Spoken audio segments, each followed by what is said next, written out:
We are learning that the CIA is also working to trigger some sort of an uprising inside of Iran. Now this is a major CIA በኢራን የሚገኙ የኩርድ አማጽያንን ሊያስታጥቅ ነው። የአሜሪካና የእስራኤል ዋነኛ ዓላማ የኢራንን ወታደራዊ አቅም ማዳከምና ስርዓቱ በውስጥ ሽብርና ህዝባዊ አመጽ እንዲነሳ ማድረግ ነው። ለዚህ ስትራቴጂ መሳካት ደግሞ የውስጥ ተቃዋሚ ኃይሎችን ማደራጀት ወሳኝ እንደሆነ ይነገራል። ከነዚህ ተቃዋሚ ኃይሎች መካከል ለረጅም ዓመታት የዘለቀ የፖለቲካ ቅራኔ ያላቸው የኩርድ ታጣቂ ቡድኖች በአሜሪካ መንግስት ዘንድ እንደ ዋነኛ አማራጭ እየታዩ ነው።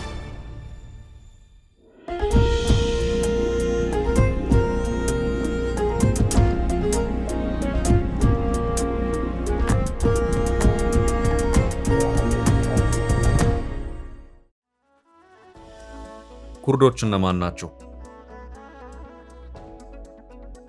ኩርዶች በመካከለኛው ምስራቅ ውስጥ የራሳቸው ባህል፣ ቋንቋና ታሪክ ያላቸው ነገር ግን የራሳቸው የሆነ ሉዓላዊ መንግስት የሌላቸው ህዝቦች ናቸው። ኩርዶች የራሳቸው የሆነ የተለየ ቋንቋ፣ ባህል እና ታሪክ ያላቸው ኢንዶ አውሮፓውያን ዘር ያላቸው ህዝቦች ናቸው።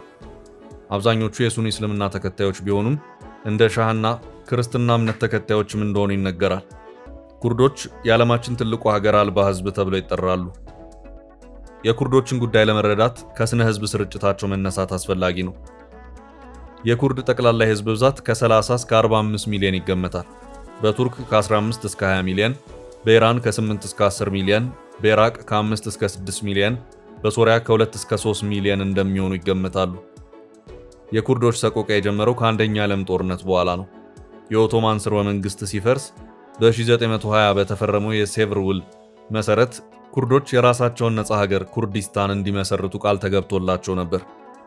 ሆኖም ግን በወቅቱ በነበሩት ሀያላን ሀገራትና በቱርክ አዲስ መንግስት ተጽዕኖ ይህ ውል ፈርሶ በ1923 በሎዛን ውል ተተካ። በዚህ ምክንያት የኩርዶች መሬት በአራት ሀገራት እንዲከፋፈል ተደረገ። ከዚያን ጊዜ ጀምሮ ኩርዶች በማንነታቸው በቋንቋቸውና በፖለቲካዊ መብታቸው ላይ የሚደርሰውን ጭቆና ለመመከት በተለያዩ ጊዜያት የነፃነት ትግል ሲያደርጉ ቆይተዋል። ኩርዶች በኢራን ፖለቲካ ውስጥ ያላቸው ሚና። በኢራን ውስጥ የሚኖሩ ኩርዶች ከ8 እስከ 10 ሚሊዮን ይገመታሉ። ከኢራን መንግስት ጋር ያላቸው ግንኙነት በግጭት የተሞላ ነው። በ1946 ኩርዶች በኢራን ሰሜናዊ ምዕራብ የማሃባድ ሪፐብሊክ የተባለች አጭር ዕድሜ ያላትን ነፃ ሀገር መስርተው ነበር። ምንም እንኳን ይቺ ሪፐብሊክ በአንድ ዓመት ጊዜ ውስጥ በኢራን ጦር ብትፈርስም ለኩርዶች የብሔርተኝነት ስሜት ትልቅ መነሳሳትን ፈጥራ ነበር። በ1979 የኢራን እስላማዊ አብዮት ሲፈነዳ ኩርዶች የአብዮቱ አካል ነበሩ። ምክንያታቸውም አዲሱ መንግስት የብሔር እኩልነትንና የራስን ዕድል በራስ የመወሰን መብትን ይሰጠናል የሚል ተስፋ ስለነበራቸው ነው። ሆኖም አያቶላ ካሚኒ ስልጣን እንደያዙ የኩርዶችን የራስ ገዝ አስተዳደር ጥያቄ ጸረ እስላማዊና የሀገር አንድነትን የሚንድ በማለት ውድቅ አደረጉት። ይህም በኢራን መንግስትና በኩርዶች መካከል ለዓመታት ለዘለቀው ደም አፋሳሽ ጦርነት መነሻ ሆነ። ኢራን ኩርዶችን የምትመለከተው እንደ ትልቅ የጸጥታ ስጋት ነው። በተለይም እንደ የኢራን ኩርዲስታን ዲሞክራሲያዊ ፓርቲ KDPI እና ኮማላ ያሉ ድርጅቶች ከኢራን መንግስት ጋር በትጥቅ ትግል ውስጥ ይገኛሉ። ኢራን እነዚህም ቡድኖች የውጭ ሀገር ተላላኪዎች በተለይም የአሜሪካና የእስራኤል በማለት ትከሳቸዋለች። ኩርዶች ከኢራን መንግስት ጋር የማይስማሙት ለምንድን ነው? ለዚህ ግጭት የተለያዩ ምክንያቶች ይጠቀሳሉ። የመጀመሪያው የሃይማኖት ልዩነት ነው። የኢራን መንግስት የሺያ እስልምና መርህን የተከተለ እስላማዊ መንግስት ነው። አብዛኞቹ የኢራን ኩርዶች ግን የሱኒ እስልምና ተከታዮች ናቸው። ይህ ሃይማኖታዊ ልዩነት ኩርዶች በመንግስት መዋቅር ውስጥ እንዳይሳተፉና በሃይማኖታዊ ጭቆና እንዲወድቁ አድርጓቸዋል ተብሎ ይታመናል። ሁለተኛው ደግሞ የማንነትና የቋንቋ ጥያቄ ነው። የኢራን መንግስት የፋርስ ማንነትን እንደ ሀገራዊ መገለጫ ያራምዳል። የኩርዲሽ ቋንቋ በትምህርት ቤቶች እንዳይሰጥ መከልከሉና የኩርድ ባህላዊ መገለጫዎች መከልከላቸው ለተቃውሞ ትልቅ ምክንያት ነው። ሶስተኛው ምክንያት የኢኮኖሚ መገለል ነው። የኩርዶች ክልል ሮዣላት ከሌላው የኢራን ክፍል ጋር ሲነጻጸር በኢኮኖሚ ወደ ኋላ የቀረና በቂ መሰረተ ልማት የማይገነባበት ነው። ይህ ሆን ተብሎ የሚደረግ በደል እንደሆነ ኩርዶች ያምናሉ። አራተኛው የራስ ገዛ አስተዳደር ፍላጎት ነው።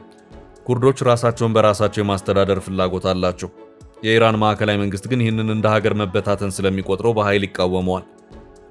አምስተኛው የቀጠናዊ ፖለቲካ ውጥረት ነው። ኢራን ኩርዶች የአሜሪካና የእስራኤል መጠቀሚያ ሊሆኑ ይችላሉ ብላ ስለምታስብ በኩርዶች ላይ ከፍተኛ ቁጥጥር ታደርጋለች።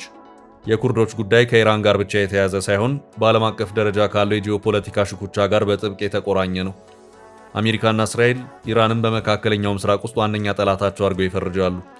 ኢራን በሊባኖስ ሄዝቦላ፣ በየመን ሁቲ፣ በጋዛ ሐማስ እና በኢራቅ ያሉ ኃይሎችን በማስታጠቅ አክሲስ ኦፍ ሬዚስታንስ ተብሎ የሚጠራውን ደጀን ፈጥራለች። We just had a fascinating conversation with a senior Iranian Kurdish official here who told us that Iranian Kurdish opposition forces are preparing for a ground operation inside western Iran. የአሜሪካ ማዕከላዊ ስለላ ድርጅት CIA እና የትራምፕ አስተዳደር ከኢራን የኩርድ ተቃዋሚ ቡድኖች ጋር የጀመሩት ውይይት ቀጠናዊውን ጦርነት ወደ አዲስ ምዕራፍ የሚያሸጋግር ነው። እንደ CNN እና ሮይተርስ ዘገባ ከሆነ የአሜሪካ ዓላማ የኩርድ ታጣቂዎችን በማስታጠቅ በምዕራብ ኢራን ወታደራዊ ጥቃት እንዲከፍቱና የኢራን የጸጥታ ኃይሎችን ማዳከም ነው። ይህ ስልት ሁለት ዋና ዋና ግቦችን ያነገበ እንደሆነ ተነግሮለታል። የመጀመሪያው የኢራንን ወታደራዊ ኃይል መበተን ነው። የኢራን ጦርና የእስላማዊ አብዮታዊ ዘብ IRGC ትኩረቱን በኩርድ አማጽያን ላይ እንዲያደርግ በማስገደድ በዋና ዋና ከተሞች ውስጥ የሚነሱ ህዝባዊ ተቃውሞዎችን ለማፈን የሚያስችል በቂ የሰው ኃይልና ሀብት እንዳይኖረው ማድረግ። ሁለተኛው ለእስራኤል ሰላማዊ ቀጠና መፍጠር ነው። ኩርዶች በሰሜን ምዕራብ ኢራን የተወሰነ ግዛት መቆጣጠር ከቻሉ ይህ አካባቢ ለወደፊቱ የእስራኤልና የአሜሪካ ወታደራዊ እንቅስቃሴዎች ምቹ መደላድል ሊፈጥር ይችላል። ከጦርነቱ መጀመር ትንሽ ቀደም ብሎ 5 ዋና ዋና የኢራን ኩርድ ፓርቲዎች PDKI፣ PJAK፣ ኮማላ፣ ፓክ እና ካባት የጋራ ጥምረት ፈጥረዋል። ይህ ጥምረት የተፈጠረው የኢራንን መንግስት ለመጣል በሚደረገው ትግል በጋራ ለመስራት ነው። አሜሪካ ከነዚህ ቡድኖች በተለይም ከPDKI መሪ ከሙስጣፋ ሂጅሪ ጋር ቀጥተኛ ግንኙነት ማድረጓ እቅዱ ከተግባር ደረጃ እየደረሰ መሆኑን ያሳያል። ምንም እንኳን አሜሪካና እስራኤል የኩርድ ታጣቂዎችን መጠቀም ስልታዊ ጠቀሜታ አለው ብለው ቢያምኑም በሂደቱ ውስጥ ከባድ ተግዳሮቶች አሉ። የመጀመሪያው የእምነት ጉዳይ ነው። ኩርዶች ከአሜሪካ ጋር የረጅም ጊዜ ወታደራዊ አጋርነት ታሪክ አላቸው። በኢራቅ ከሳዳም ሁሴን መንግስት ውድቀት በኋላ እንዲሁም በሶሪያ ከአይሲስ ጋር በተደረገው ጦርነት ኩርዶች የአሜሪካ ዋነኛ አጋር ነበሩ። ነገር ግን ወታደራዊ ግቡ ከተሳካ በኋላ አሜሪካ የኩርዶችን የፖለቲካ ፍላጎት ወደ ጎን በመተው ጥላቸው የመውጣት ልማድ አላት። ለምሳሌ በሶሪያ የነበረውን የአሜሪካ ጦር ማስወጣት። በዚህ ምክንያት የኢራን ኩርድ መሪዎች አሁንም በድጋሚ አሜሪካ የጊዜያዊ ፍላጎት ማሟያ ብቻ ሆነው እንዳይቀሩ አስተማማኝ የፖለቲካ ዋስትና ይፈልጉ ይሆናል። ሁለተኛው የኢራን ወታደራዊ አቅምና ያጸፋ እርምጃ ነው። ኢራን የውስጥ ችግር ቢኖርባትም ጠንካራ ወታደራዊ መዋቅር ያላት ሀገር ናት። በቅርቡ በምዕራብ ድንበሯ ላይ ከባድ የጦር መሳሪያዎችንና ሰራዊትን አሰማርታለች። የኩርድ ታጣቂዎች የአሜሪካና የእስራኤል የአየር ድጋፍ ከሌላቸው በኢራን መደበኛ ጦር ላይ ዘላቂ ድል ማስመዝገብ እጅግ አዳጋች ነው። የውጭ ወታደራዊ ጣልቃ ገብነት የኢራንን መንግስት የበለጠ ጽንፈኛ ሊያደርገው ይችላል። ሶስተኛው የቀጠናው ሀገራት ተቃውሞ ነው። የኢራን ኩርዶችን ማስታጠቅ በሌሎች አጎራባች ሀገራት ላይ ከፍተኛ ስጋትን ይደቅናል። የኢራቅ መንግስት ግዛቱን የኢራንን መንግስት ለማጥቃት እንደማይፈቅድ በይፋ አስታውቋል። የኢራቅ ኩርዲስታን ክልላዊ መንግስት KRG በአሜሪካ ጫና ስር ቢሆንም ከኢራን ጋር ያለውን የድንበርና የንግድ ግንኙነት ሙሉ በሙሉ ማቋረጥ አይፈልግም። ቱርክ በግዛቷ ውስጥ ካለው የኩርዲስታን ሰራተኞች ፓርቲ PKK ጋር ለረጅም ጊዜ ጦርነት ውስጥ ናት። በአካባቢው ማንኛውም የኩርድ ቡድን ወታደራዊ አቅም ማግኘትና የራስ ገዛ አስተዳደር መመስረት ለቱርክ ብሔራዊ ደህንነት ስጋት ነው። ስለዚህ ቱርክ የአሜሪካንን እቅድ በጽኑ ልትቃወም ትችላለች። የአሜሪካ የጦር መሳሪያ ወደ ኢራን ኩርዶች እጅ ከገባ ሌሎች የኢራን ብሔረሰቦችም ለምሳሌ በደቡብ ምስራቅ የሚገኙት ባሉቾች ተመሳሳይ የትጥቅ ትግል ሊጀምሩ ይችላሉ። ይህ ሁኔታ የኢራንን መንግስት በአንድ ጊዜ እንዲፈርስ ሊያደርገው ይችላል። ነገር ግን አገሪቱን ወደ ተራዘመና ደም አፋሳሽ የእርስ በርስ ጦርነት ሊያስገባት ይችላል። የውጭ ሀገራት የኢራንን አንድነት ለመበተን እየሰሩ ነው የሚለው ወሬ የኢራን መንግስት የሀገሪቱን ብሔርተኝነት በመቀስቀስ ህዝቡን ከጎኑ እንዲያሰልፍ ሊረዳው ይችላል። ይህ ከሆነ መንግስት በኩርድ አማጽያን ላይ እጅግ የከፋ ወታደራዊ እርምጃ በመውሰድ ተቃውሞውን በኃይል ሊያጨናግፈው ይችላል። ይህ የመከሰት እድሉ ጠባብ ቢሆንም የኢራን ማዕከላዊ መንግስት ከውጭም ሆነ ከውስጥ የሚደርስበትን ጫና መቋቋም ሲያቅተው ስርዓቱን ከመፍረስ ለማዳን ሲል ለኩርዶችና ለሌሎች ብሔረሰቦች የተወሰነ የፖለቲካና የባህል ነጻነት በመስጠት ወደ ድርድር ጠረጴዛ ሊመጣ ይችላል የሚሉ ትንታኔዎችም እየቀረቡ ነው።